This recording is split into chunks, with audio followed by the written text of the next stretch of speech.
1월 29일 새벽기도 시작하도록 하겠습니다. 어제 받았던 말씀 바벨탑 사건 정리하도록 하겠습니다.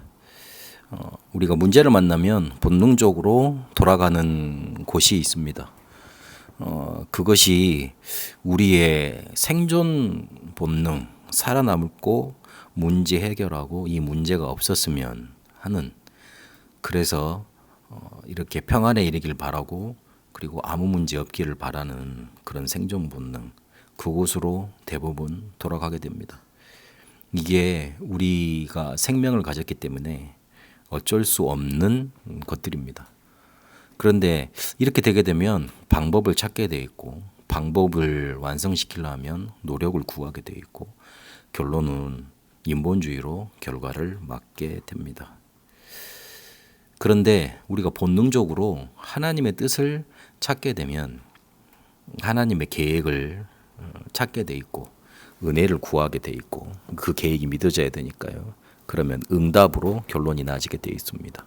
이 응답은 시공간을 초월해서 내 생각보다 더 크게 나타난 거기 때문에 완벽하게 문제를 해결하고 완성시킵니다.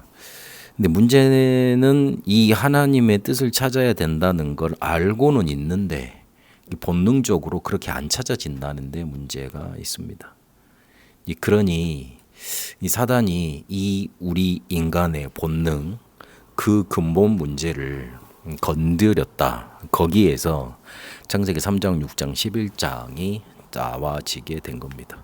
가장 좋은 곳으로 사단은 우리에게 공격을 했고 유혹을 했는데, 우리의 가장 원초적인 부분, 근원적인 부분, 근본 문제를 건드렸기 때문에 우리가 그거를 뿌리칠 수 없고 이길 수 없는 그런 구렁텅이 속에 빠져버리게 된 겁니다. 바벨탑 사건이 또 일어났는데 우리 인간의 문제, 근본 문제는 아직도 그대로였고, 사단은 이걸 알았기 때문에 우리 인간의 본성, 본능, 가장 원초적인 부분을 공격했던 겁니다. 창세기 3장에서 시작된 하나님을 떠났던 불신앙, 죄, 저주, 재앙, 이 사단의 문제가 아직도 끝나질 않았습니다. 네피림 사건으로 인해 홍수 일어났지만 사단은 아직도 건재했고, 우리 인간은 아직 본능적으로, 본성적으로, 근본적으로 변하지 않았기 때문에 그렇습니다. 그래서 새 언약을 부여받고 새롭게 시작된 인류, 노아의 후손들이 이 바벨탑을 짓는, 그래서 하나님을 대적하는 그런 결과를 맞이하게 된 겁니다. 우리도 우리의 본능적인 부분이 실제로 변화될 수 없다면, 우리가 정말로 이렇게 우리의 근본적인 부분에서 언약이 붙잡히지 않는다면 또 이렇게 당하게 되는 겁니다. 사단은 유혹을 했는데 가장 좋은 곳으로 유혹을 했습니다. 나의 것, 나의 성공. 이거는 모든 사람이 좋아하는 거고, 모든 사람이 근원적으로 가지고 있는 욕구고, 그리고 모든 사람에게 적용될 수 있는 그런 내용들입니다. 그 누구도 나의 것, 나의 성공을 벗어날 수가 없습니다. 그래서 이거를 사단은 공격하는 겁니다.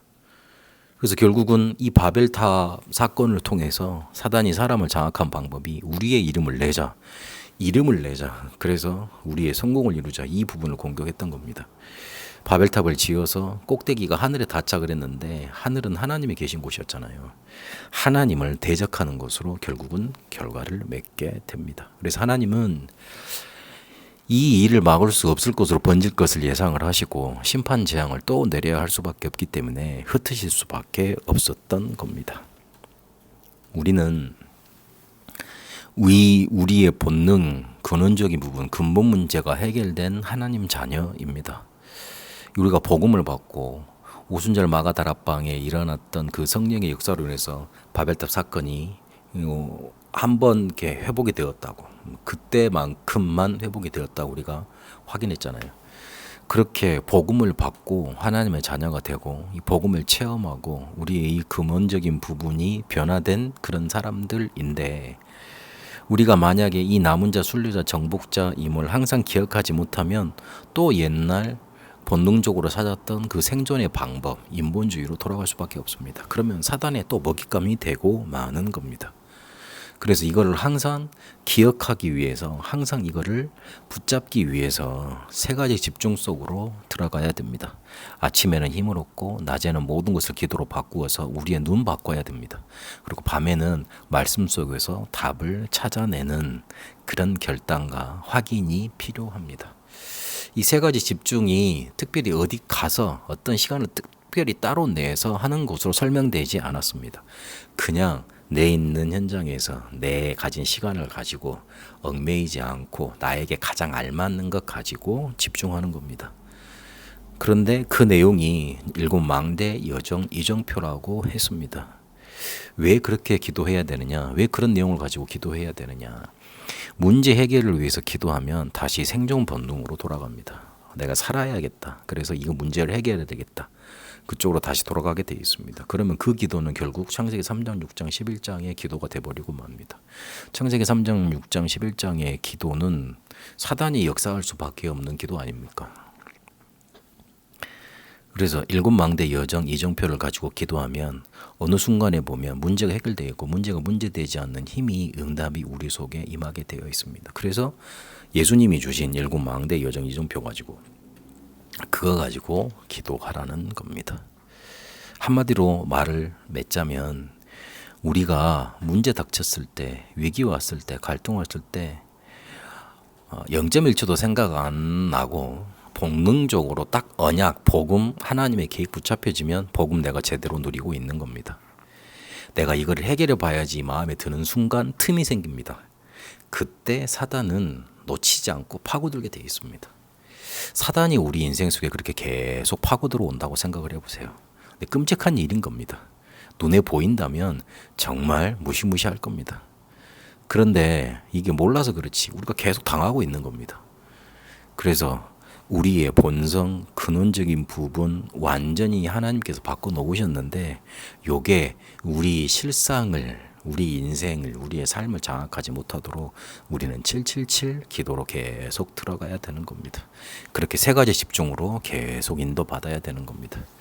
남은 자, 순례자, 정복자의 여정으로 근본 문제를 가지고 본능을 공격해오는 사단을 이기는, 실제로 문제 왔을 때 언약과 하나님의 계획을 붙잡는 응답이 이번 한 주간 넘쳐나시게 되시길 바랍니다.